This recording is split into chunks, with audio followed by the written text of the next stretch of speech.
पर मैं बात करने वाला हूँ, जिस सेटअप को हम लोग आज सीखने वाले हैं वो मेरा एक पर्सनल सेटअप है, प्राइस एक्शन से रिलेटेड है और इंडिकेटर के साथ ट्रेड किया जाता है।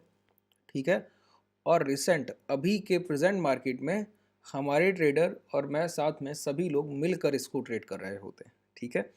दूसरी बात, इसको positional option buying, intraday option buying के लिए बहुत आसानी से यूज़ किया जा सकता है। और देखिए, इसके कुछ रूल एंड रेगुलेशंस हैं कि इसको कैसे यूज़ करना है। ठीक है। मैं मेजर सेशंस 15 से 20 मिनट में करता हूँ।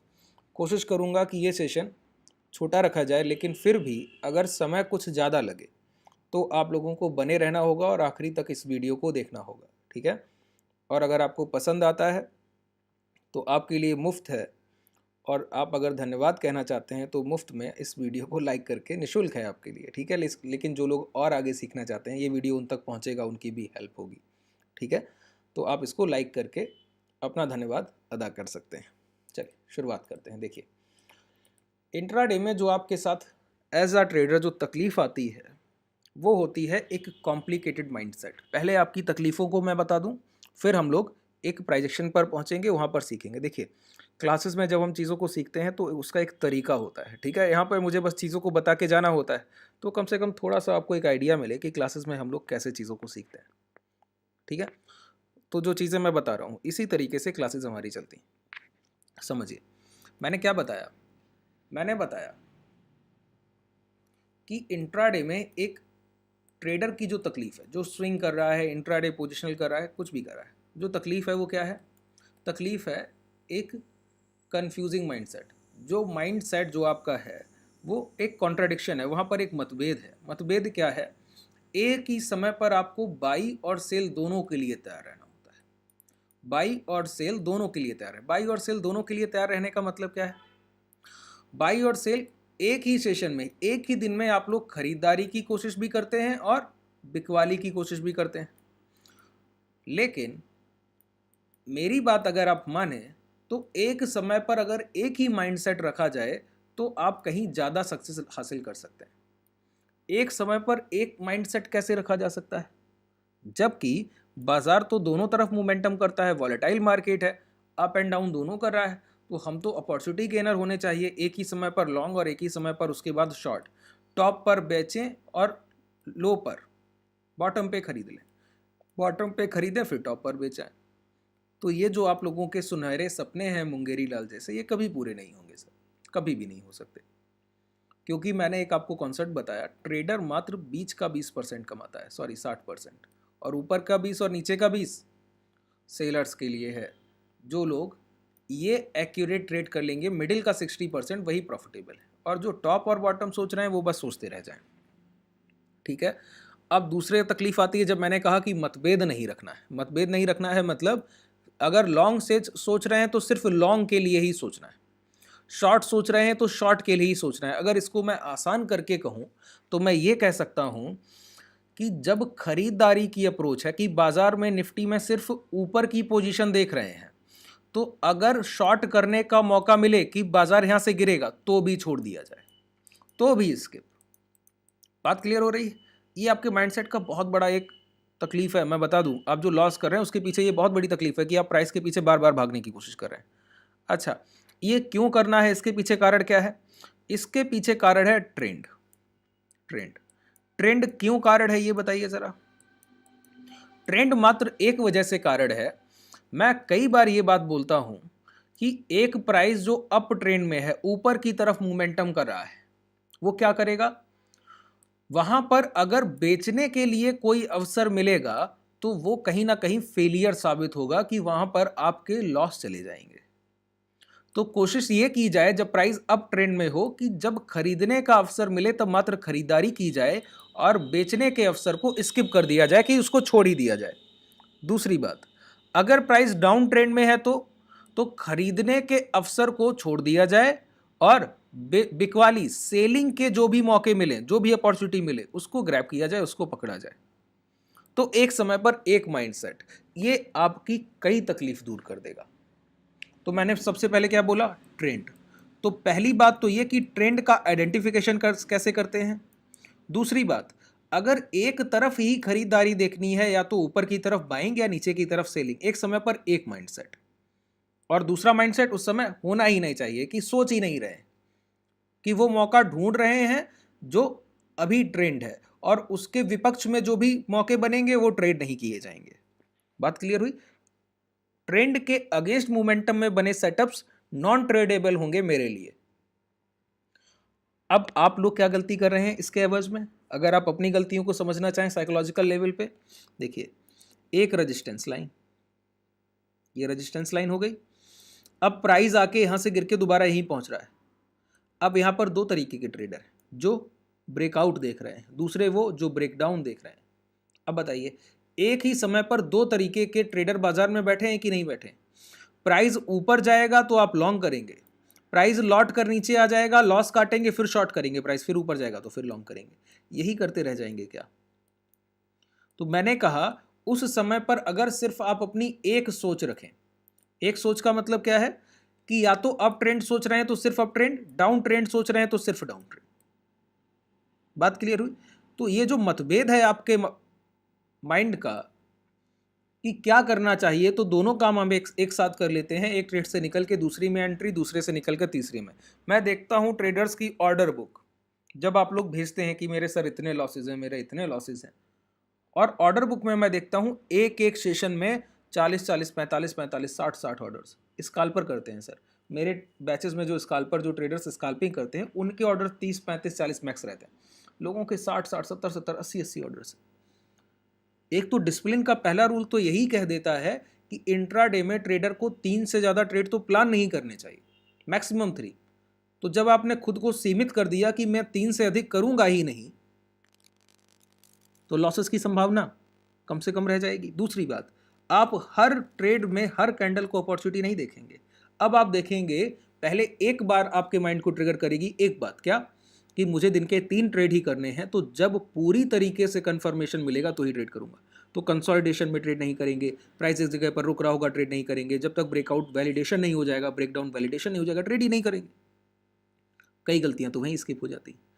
अब अनुशासन जो हमको 5, 6, 7th स्टैंडर्ड में सिखाया जाता था, वो आप लोग अब भूल गए हैं, तो कैसे काम चलेगा? ट्रेडर का पहला रूल जानते हैं? कई आप हैज फंड ट्रेडर्स को पढ़ेंगे, उनकी बुक्स को पढ़ेंगे, तो उनमें पहली चीज लिखी हुई मिलती है, क्या? A man who kept promise with himself. अगर आप खुद से किए गए वादे निभा पाते हैं और खुद से झूठ नहीं बोलते हैं, तो आप ट्रेडर बनेंगे। और आप खुद को ही धोखा दे रहे हैं कि कल लॉस हो गया था, बाजार की गलती की वजह से हो गया था, मैंने नहीं किया, मार्केट की गलती से हो गया। अरे आपने किया है सर, बाजार तो जैसे आज चल रहा है वैसे कल भी चलेगा, और जब और ट्रेडर आएंगे तो एसएल हंटिंग और ज़्यादा होगी।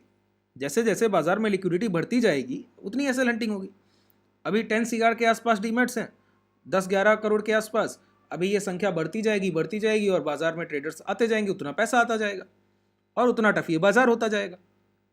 तो आप तो आने वाले समय में और परेशान होने वाले हैं, कहीं से दिक्कतें दूर नहीं होनी, और आप कल की ट्रेड को भूलकर आज नई ट्रेड्स कर रहे हैं। लॉस कीजिएगा। समझिए मैं क्या कहता हूं आपको, जो मैंने अभी तक बातें बताई, क्या देखिए मैंने साइकोलॉजिकल कॉन्सेप्ट को टच किया, वो जितने पॉइंट्स बताएं ये बहुत महत्वपूर्ण है। डिसिप्लिन में रहकर ट्रेड कीजिए, एक अपना डिसाइड कर लीजिए लिमिट कि इससे ज़्यादा नहीं करूंगा। 3 ट्रेड लॉस हो गई, चौथा तो देखूंगा भी नहीं। 2 ट्रेड प्रॉफिट हो गई, एक ट्रेड में अब जितना कमाया है उसका 30% रिस्क लूंगा, बाकी पैसा घर लेकर जाऊंगा। ये घर ले जाने की आदत डालिए, ठीक है? क्योंकि बाजार में मैं बस एक ही बात कहता हूं, ट्रेडर वो है जिसके कमाए गए पैसे से उसका घर चले। बात क्लियर हुई? चलिए, तो पहली बात हुई ट्रेंड। ट्रेंड का मतलब क्या है?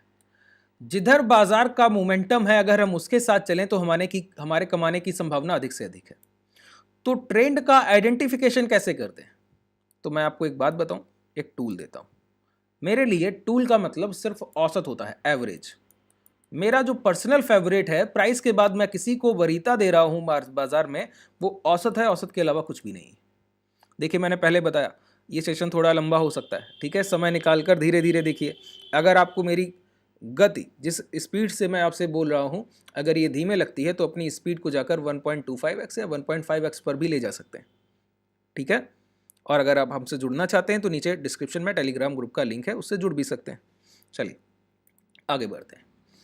तो ट्रेंड देखना आना चाहिए, ट्रेंड को औसत डिसाइड कर देता है। अच्छा एक बात बताइए, एवरेज की बात की जाए तो सिर्फ ट्रेंड आइडेंटिफिकेशन, कि ये पता हो कि एक समय पर एक माइंडसेट कि कब सिर्फ खरीदारी करनी है और सेलिंग मिले, बेचने का मौका मिले तो भी छोड़ दें, कब ऐसा होगा?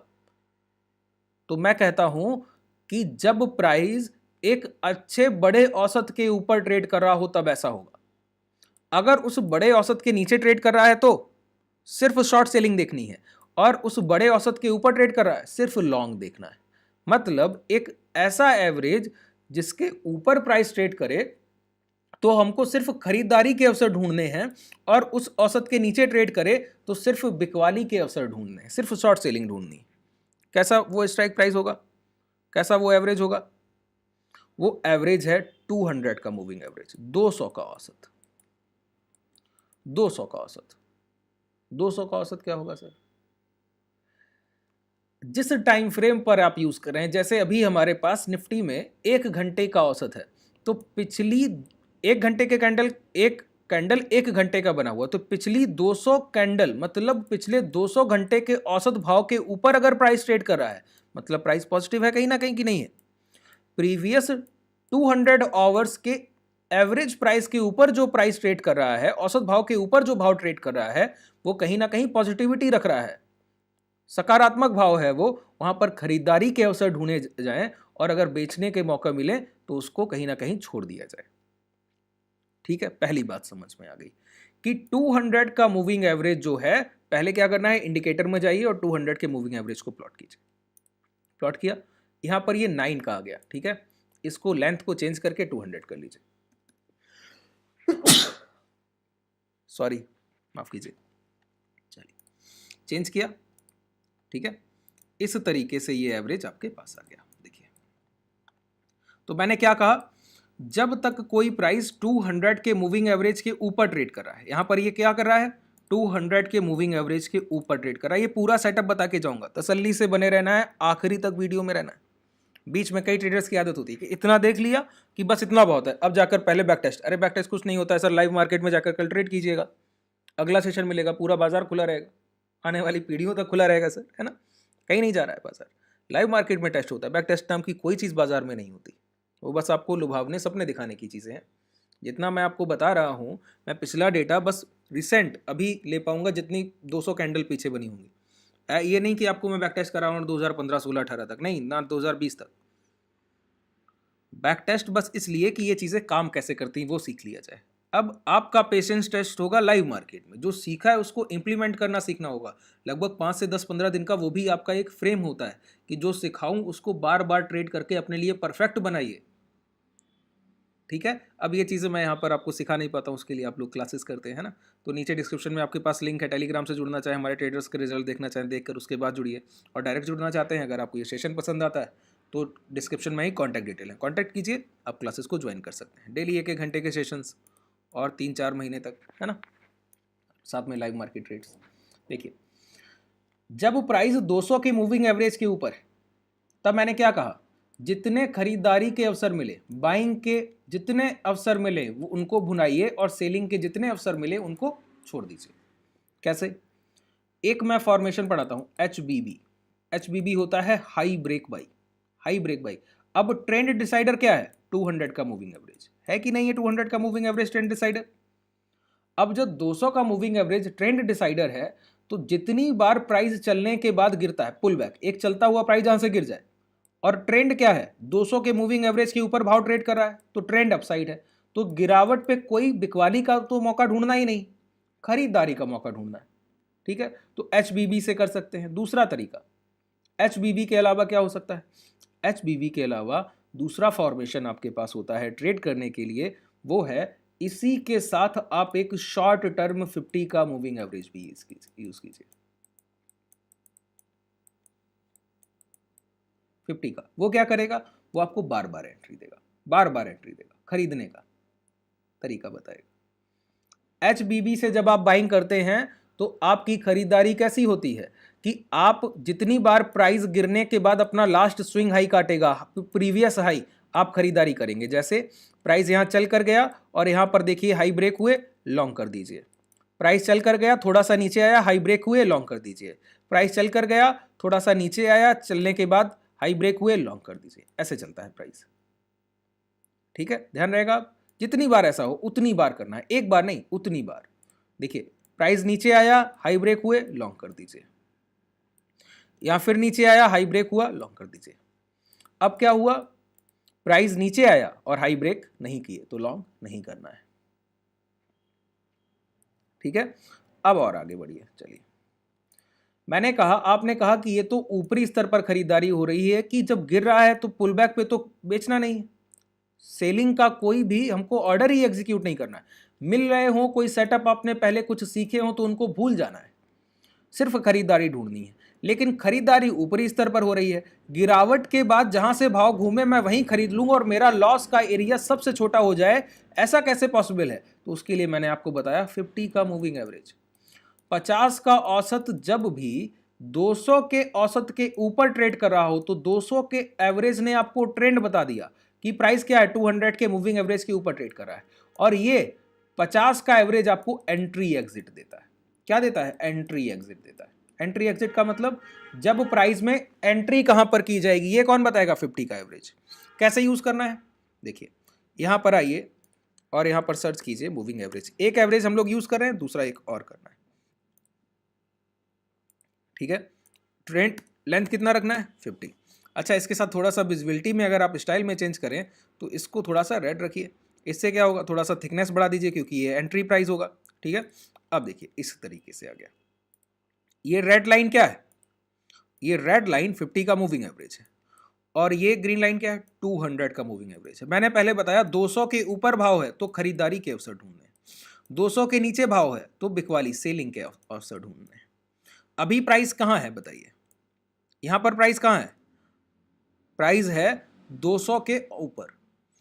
200 के ऊपर है तो मैंने क्या बोला, जितनी बार प्राइस चलकर आता है 50 के मूविंग एवरेज के पास और वहीं से लौटता है, उसके नीचे आकर या उसके पास से, जहां से टर्न अराउंड हो जाए, गिरते हुए आएगा और उसको टच करके घूमेगा या उसको ब्रेक करने के बाद नीचे, जब प्राइस 200 के ऊपर है तो मैंने क्या बताया, सिर्फ बाइंग के हमको अवसर ढूंढने हैं, ऐसी अपॉर्चुनिटी जहां पर सिर्फ खरीदारी हो। तो 50 के नीचे जब भी प्राइस आए तो शॉर्ट तो करना ही नहीं है, लेकिन लौट कर जब भी 50 के ऊपर जाएगा तो बाइंग करेंगे, लॉन्ग करेंगे। शॉर्ट तो करेंगे ही नहीं, लॉन्ग करेंगे। बात क्लियर हुई? तो प्राइस देखिए, यहां पर 200 के ऊपर भाव आ गया, भाव लौट कर गया, टच किया, ऊपर की तरफ निकला, जैसे ही इन स्विंग हाई को निकला, स्विंग लो का स्टॉप लॉस 50 के नीचे, 50 के औसत के नीचे एक क्लोज एसएल और लॉन्ग कर दीजिए। अच्छा, लॉन्ग करने के बाद दूसरा तरीका वो होता है कि प्रॉफिट बुकिंग कहां करनी है। देखिए, कभी भी एक औसत और प्राइस के बीच में दूरी बनने लगे तो प्रॉफिट बुकिंग हो जानी चाहिए। मेरा मानना क्या है, जब भी प्राइस और एवरेज के बीच में एक दूरी बनने लगे, सफिशिएंट डिस्टेंस हो, तो प्रॉफिट बुकिंग होनी चाहिए। जैसे आपने यहां एंट्री की, प्राइस चल कर गया तो इतनी दूर चला गया, देखिए ये गैप अप के बाद प्रॉफिट बुकिंग आपकी यही हो जानी चाहिए, फिर इंतजार नहीं करना। इतना जब दूरी है एक एवरेज और प्राइस में, प्राइस कहीं ना कहीं करेक्ट होकर औसत के पास आएगा ही आएगा, अब ज्यादा दूर नहीं चल पाएगा। ये गैप अप मिला, आप लॉन्ग में हैं, प्राइस ने एक अच्छा मोमेंटम दे दिया है यहां से यहां तक, देखिए 19,800 का भाव पहुंच गया है 20,500। ये बीच का भी ऊपर का 20%, 300-400 पॉइंट छोड़ना होगा। मैंने क्या कहा, ट्रेडर वही है जो ऊपर का 20 और नीचे का 20 स्किप करता है। बीच के 60% में खुश रहना सीखिए, कभी बड़े लॉसेस नहीं होंगे। लॉसेस तो छोड़ दीजिए, प्रॉफिट में ही रहने वाले। फिर देखिए, प्राइस आया यहां पर, देखिए अब इसके नीचे आ गया, चलते चलते यहां से घूमा नहीं और नीचे आया, अब इसके ऊपर आके क्लोज किया, जैसे ही क्लोज किया एसएल और लॉन्ग। फिर देखिए प्राइस एक बड़ी डिस्टेंस बन गई, यहीं पर बन गई थी, प्राइस गिरने लगा था, यहीं पर निकल जाइए। यहां पर एंट्री है 19,20,900 पे और एग्जिट कहां पर दे रहा है? एग्जिट दे रहा है 21,400 पे के आसपास, 500 पॉइंट का मोमेंटम है। फिर प्राइस नीचे आया, आने के बाद फिर एक कैंडल ऊपर क्लोज, स्विंग हाई के साथ लॉन्ग कर दीजिए, फिर टारगेट देगा। जितनी बार ये प्राइस अपनी प्रक्रिया दोहराएगा उतनी बार टारगेट देगा, जितनी बार ये प्रक्रिया दोहराएगा। जैसे यहां पर देखिए, प्राइस फिर नीचे आता है, ध्यान से देखिएगा, अब यहां पर थोड़ा सा टिपिकल होगा, प्राइस फिर नीचे आता है, नीचे आने के बाद ऊपर जा रहा है, यहीं पर गया, लॉन्ग कर दीजिए। लॉन्ग करने के बाद मैंने क्या, स्विंग लो स्टॉप लॉस होता है कि प्राइस जहां से घूम कर गया और 50 के मूविंग एवरेज के ऊपर गया, जहां तक गिर कर आया था इसके नीचे एसएल है, स्टॉप लॉस क्लोजिंग का होता है। जैसे आप वाली टाइम फ्रेम का ट्रेड कर रहे हैं तो 1 घंटे का प्रॉपर क्लोज मिलना चाहिए उस स्विंग लो के नीचे, तब आप एग्जिट करेंगे, उसके पहले नहीं। बात क्लियर हो गई? 1 घंटे की क्लोज मिलनी चाहिए, उसके पहले तो एग्जिट करेंगे ही नहीं। ठीक है, अब देखिए प्राइस क्या कर रहा है, यहां पर इसको मार्क कीजिए। क्या करना है? मार्क कीजिए। ये लेवल है, मार्क कर लीजिए। एक बार अगर आप गौर से देखें तो इसके नीचे की एक भी क्लोजिंग आपको नहीं दिखेगी और प्राइस इसी बायर को बार बार टच करके एक बार टारगेट देने जाता है। ये इस सेटअप का रियल पावर है कि यहां पर एग्जीक्यूट किए गए ट्रेड जल्दी गलत साबित नहीं हो सकते। अच्छा, अब ट्रेंड रिवर्सल होगा या प्राइस कंसोलिडेशन जोन में चला जाएगा, ट्रेंड ओवर होगा तो क्या होगा बताइए? देखिए, शुरुआत ट्रेंड की होती है 20 और 50 के बीच में, एवरेज के बीच में।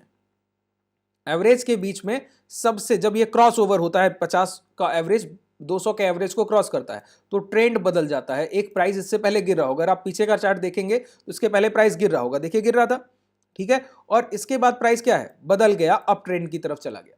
ठीक है, यहां पर सबसे कम डिस्टेंस होता है और डिस्टेंस जब ये दोबारा से घटने लगे, यहां घटने लगा तो अब प्राइस दोबारा से चेंज होगा। अब देखिए इसके बाद जब ये लो ब्रेक हुए, मैंने कहा जब भी प्राइस लौट कर आएगा लॉन्ग करना है, प्राइस लौट के आने से पहले 200 की मूविंग एवरेज के नीचे चला गया। अब लॉन्ग नहीं करना है, कब तक? जब तक दोबारा प्राइस लौट कर ना आ जाए और ये दोबारा डिस्टेंस इसी तरीके से दोनों एवरेज ना पकड़ ले।